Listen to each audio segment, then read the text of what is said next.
நண்பர்களே, இன்றைக்கி பார்த்தீங்கன்னா சண்டே.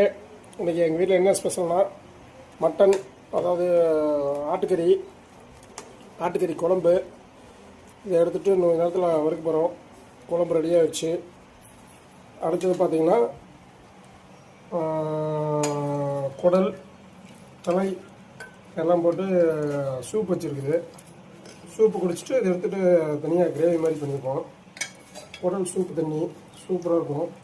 இது எனக்கு சின்ன வயசுலேருந்து ரொம்ப பிடிக்கும். இதை குடித்தா வயிற்றில் இருக்கிற எல்லா பிரச்சனையும் முடியும். நல்லாயிருக்கும், சளிக்கெலாம் நல்லது. இதை குடிச்சிட்டு அப்புறமேட்டு இதை சாப்பிட்டு இந்த கறி எடுத்து வறுக்க போகிறோம். கொஞ்சம் நேரத்தில் வறுத்துட்டு அப்புறமேட்டு உங்களுக்கு காமிச்சிடுறாங்க. இப்போ பார்த்தீங்கன்னா குடல் பொரியல் ரெடியாக வச்சு செம்ம டேஸ்ட்டு. முழு சூப்பராக இருக்குது பாருங்கள். பார்க்கவே சூப்பராக இருக்கும். ஓகே நண்பர்களே, பாருங்கள், மட்டன் வறுவல் ரெடி. குழம்புடந்து எடுத்து தனியாக வச்சாச்சு. வாங்க சாப்பிடலாம். மட்டன் எப்படி இருக்குன்னு நீங்கள் பாருங்கள். நல்லா இருக்குதா அப்படின்னு சொல்லுங்கள்.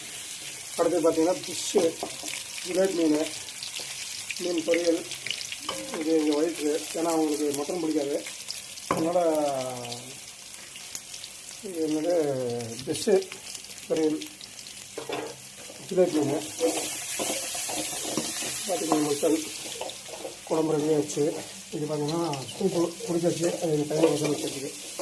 எல்லாம் செஞ்சுட்டு இவங்க தான் செஞ்சாங்க, நான் செய்யலை.